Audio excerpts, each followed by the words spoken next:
Hello. I'm back.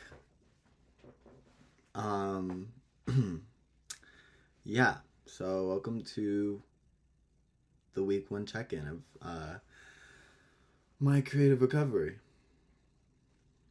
It still feels so weird to say that. Ooh, I got chills. Anyway, I don't know why I said that.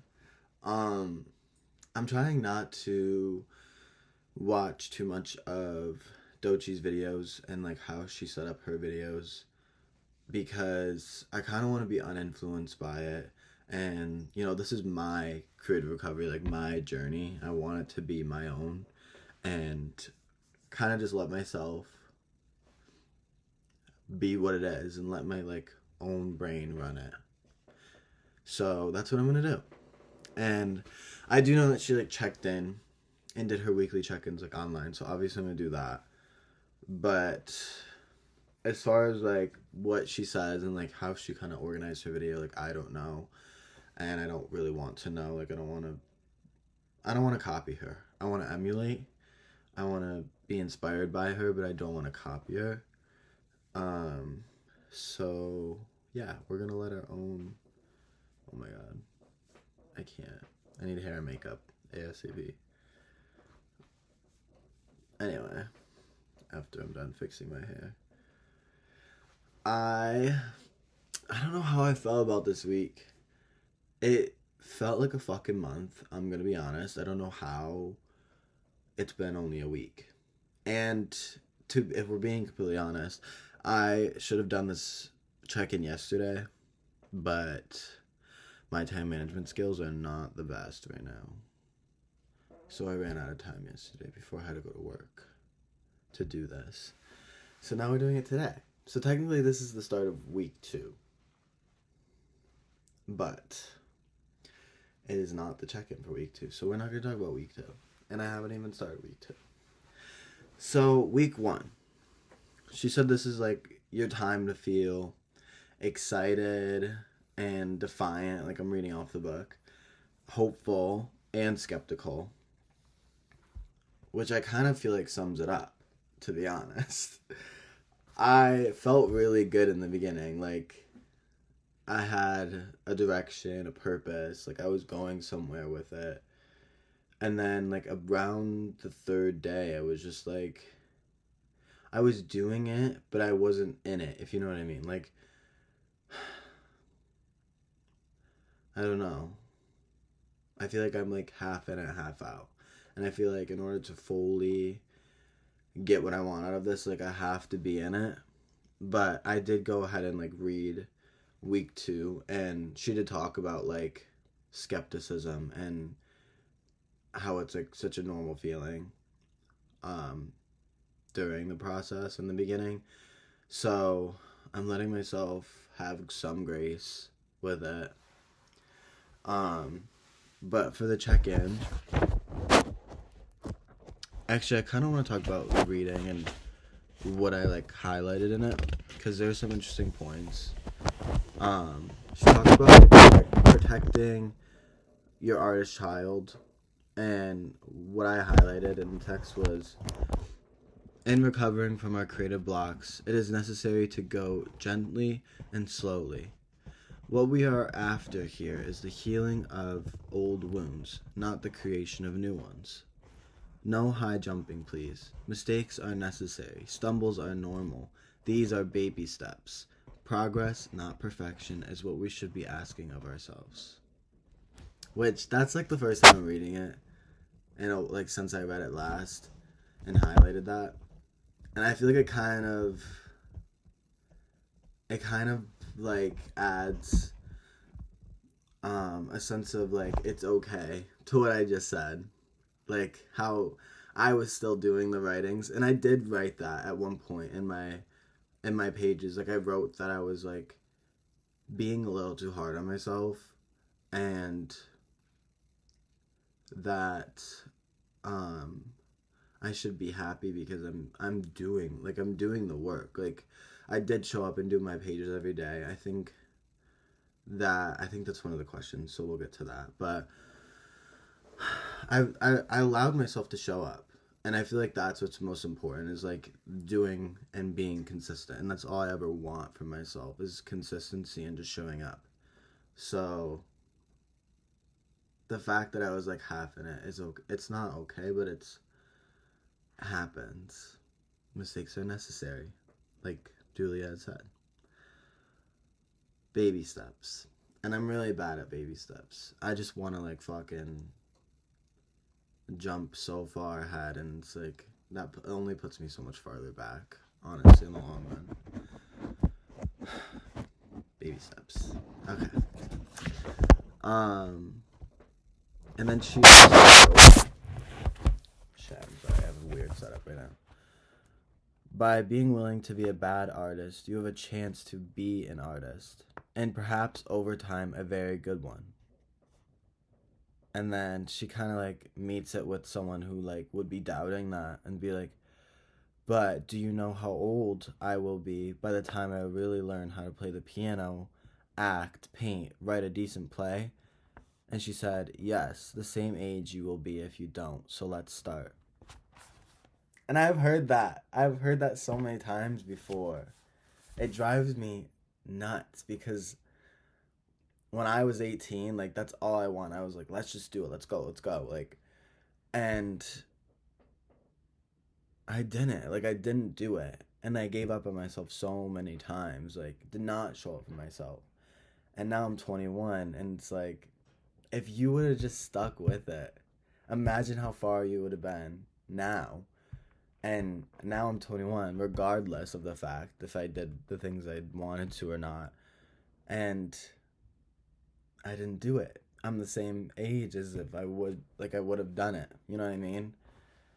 Even if I wasn't as good as I wanted to be, I would have still been doing it. You know, I would have been practicing my artistry at 21 versus just starting. And I think that that's like such a valid point and an important one to make, especially when I'm so hard on myself. I think this is really helping. I like these check-ins.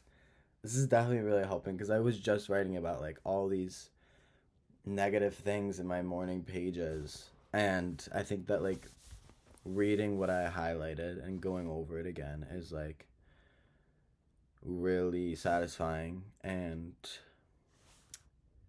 reassuring. That's the word I'm looking for. Reassuring to myself. Yeah. And then I highlighted some core negative beliefs that she had listed, and like the ones that I really believe. And one of them was, I will go crazy. I don't have good enough ideas. I will do bad work and not know it and look like a fool. I will never have any real money. I will get self-destructive and drink, drug, or sex myself to death. I will die. That seems so silly to say out loud. I will feel bad because I don't deserve to be successful. I will have only one good piece of work in me. It's too late.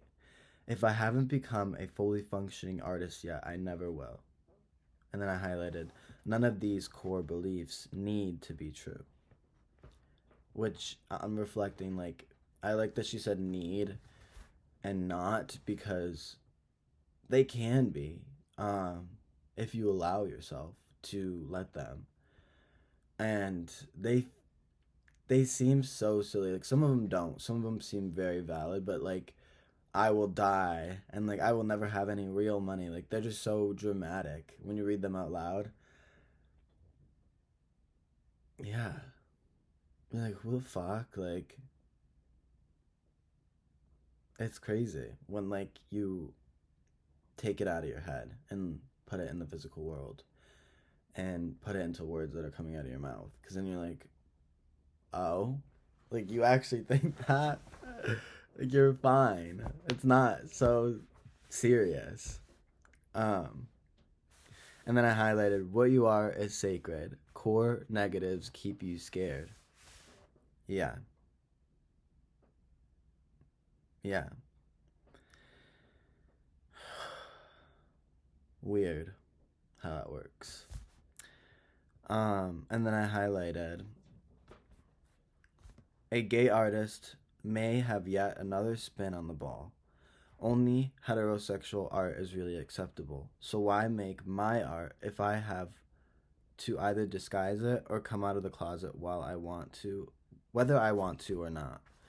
And I feel like the second part doesn't really describe me because I'm already out. Like, there's no hiding that. But like, while I have the vision of who and what I want to be as an artist, I almost always try to find a way to disguise it in my head. And I'm like, maybe I'm not getting attention because I'm gay. And majority of my audience would be like, girls crushing over me. And maybe I should play into that. But I don't know. And I feel like people don't take gay artists seriously enough. But that's, again, my own belief. And it's not true. Um, yeah. But I don't know. I feel like, I don't know. I don't know what I feel. That's a very interesting topic to talk about someday. But today, I highlighted central negative belief: we must trade one good, beloved dream for another. It is possible, quite possible, to be both an artist and romantically fulfilled. It is quite possible to be an artist and financially successful. Yeah, I feel like that's very much valid, and like my like what I went back to, what I highlighted in my negative beliefs, and the fact that like people definitely look at art, an artist, and think that they're never gonna have stability, they're never gonna have a real job. Like, when is it time to get a real job? And it's crazy because it's like there are people who are successful in art and who have made it and are in that trajectory of like they are well off. But like we just see the artists who are so rich and like so popular beyond belief, to where it doesn't seem believable that you can make a livable income and sustain living off of art. And I don't think, like, me myself doesn't believe, like, I don't believe that. And I need to start, because it is definitely true. I mean, there's so many other artists out there than the celebrities that we see who do it for a living and survive off of it. Um, I highlighted, all too often, it is audacity and not talent that moves an artist to center stage. And Dochi did talk about this in her video, and it was one of the things that she said that like struck me hard, because there's always going to be people who aren't as talented as you and who you don't feel deserve to be where they're at in their career and in their life. And you're like, oh, I could do it. I could do that if I was them. Like, if I had the connections and the resources and the money that they did, like, I could do that too. Like, the fuck? I've definitely put myself in that trap before, like, a million times. And most of the time it's not talent. Like, I mean, it is. They have talent. Like, a lot of the people I look up to are very talented in so many ways. And it makes me very envious and, like, want to be like that. But a lot of the times it's the audacity of them, the confidence of them, that puts them in front of people. Because who are you if you're just an artist who doesn't want to step out in front of people and doesn't want to mess up, or I don't know, just like perform and be vulnerable. Vulnerability is like something that I'm so scared of, because I just want to look perfect. I want everything to be perfect all the fucking time, and it stuns me. Like, I will never do something until it's perfected, until I have all the roadmaps out and about, and it can't be like that. Like, that's just not realistic, and it's one of the reasons why I stayed stuck, and I still am stuck, because I just want this perfect vision of things to just click. And obviously there's necessary steps to get to where you want to be. That's with anything, with any goal. But to like make everything perfect before you get there is not sustainable or attainable. So I need to cut that out. Okay, now to the check-ins. Um, the first question was, how many days this week did you do your morning pages? 7 out of 7. We always hope. How is the experience for you? And I did 6 out of the 7 days. One day I woke up and I was just like, no. Um, so I didn't do them, and I hated that I didn't do them because I did have time to do them, and I feel like they are helping. Like I feel like they give me a clearer mind, and I've actually like thought of like a couple of song ideas which I hadn't really been open to before. Like I feel like I was always that person to be like, melodies and ideas don't come out of the air for me like everyone else. Like that just doesn't happen. But I was working and like I had an idea like and a melody came with it. And I was like, that's fucking weird. That's never happened to me before. So I ran to the back, whipped out my phone, and I recorded that bitch. I even like typed out the lyrics and everything. Like I made sure that I like recorded that idea before it left me. But I was like, that's actually crazy that that happened. And like one morning I woke up and I was scrolling on my phone, doom scrolling, and I stumbled across this meme. Oh my god, it's just I lost it. No. Oh my god. Maybe I should edit that out, but like I don't know why I just sneezed. That's gross. No, I hope I didn't get that on camera. Anyway. Oh my god. Okay. Um I'm back. Okay. What was I saying? I totally lost my train of thought because that effing sneeze, and I feel like this feels like there's another one coming on. Don't do it. Okay. Ew. Hold on. Let me get myself together. Ugh. Okay. Can you tell that I've been sick this week? Um. Oh, I was talking about one morning I woke up and I was like doom scrolling and I looked at a meme and it was like of a video of the mom like calling her little like bear. He like wanted to fly. He was like, maybe one day I could fly. Like maybe that's in the cards for me. Like I could grow wings and fly. And she was like, maybe you're just a little fat bear who, if you tried to jump, you would plop on the ground. And it was really funny. Like I laughed several times before I thought of it, and I was what a good like what that would actually be a pretty good song idea. Like me wanting to be so ambitious, and then people try to bring me down and make me more realistic. And so I wrote it down like immediately. But I don't think I would have done that if it weren't for me doing the pages every day. Like honestly. So I said the experience was actually pretty easy, and I could feel myself writing with ease every morning. It seemed to unlock an unactive part of my brain, which is true. And then number 2 is, did you do your artist date this week? Yes, of course, we always hope, and yet artist dates can be remarkably difficult to allow yourself. What did you do and how did it feel? So, for my artist date, I made sure I booked it in advance so that I would have no excuse not to go. And it was a little expensive. I did spend like $45 on a ticket, but I think that made it more like me more willing to go because I spent actual money on it. So I did do my artist date.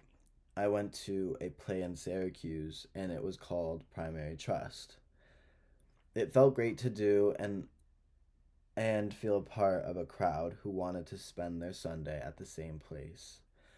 I read the program, and the director said The theater sits you shoulder to shoulder. So, you are all one. You all experience it together. I also like that the play moved and inspired me. All. Wait, what did I say?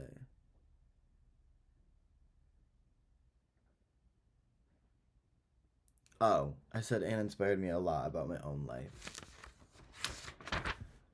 and choices I make. And I did do a whole voice memo on like the experience right as I got out of the car. Like, sat in my car and recorded what I thought and what I felt as soon as I left the theater. So like I have that to share. But I really did like the experience, and I thought it was very fulfilling. And I'll definitely go do something like that again because I did really want to go to more plays this year, and it is I do love consuming art and being around other artists. Um, and it also like makes it more attainable to me. So I really liked it. Um, the third question is, were there any issues this week that you considered significant for your recovery? Describe them. And I said, yes, I felt very held back mentally after the first 3 days, which I had told you guys. I felt like a child who didn't want to do their homework. Like I was self sabotaging because I know writing feels good and natural to me. It allows me to write my truth. On the other hand, when I did write prompts, I had trouble believing what I wrote. It may just be my logic brain and my blurts that are talking though, which is very true. Like honestly, when I do write, like I have trouble believing what I wrote and if it's actually valid because I did do a couple of the prompts this week. One of them being like, what were your enemies of your creative like identity, like who like made you feel lesser than and made you hide your creative energy. And I was writing it and I just was like, I wrote people and scenarios, but I was like, are these actually the real truth or is it something else that I can't remember because I have blockages in my brain and like I like to throw out things that make me feel bad. Um yeah, so I don't know why I always do that, but like yeah, there was a couple of people that got brought up and it was nice to work through that. But another prompt was list 5 lives I would lead if not this one. And I put a dancer, a stylist, model, filmmaker, and director, which surprised me. But like, I I love working on films and editing and kind of being the creative voice of the project. And number 5 was writer slash journalist. So yeah, I'm really excited for week 2. I think that now that I did this, like I feel a little more headstrong and like I'm going in the right direction. And I read week two's chapter already because it's the start of week 2. And like a lot of the doubts that I was having in week 1, she kind of like reassures you in week 2 that like you're okay to have those. Yeah. No, I'm really excited and I'm glad that I'm doing this for myself. So I think we should leave off on like an affirmation this week. And let's see. I think it should be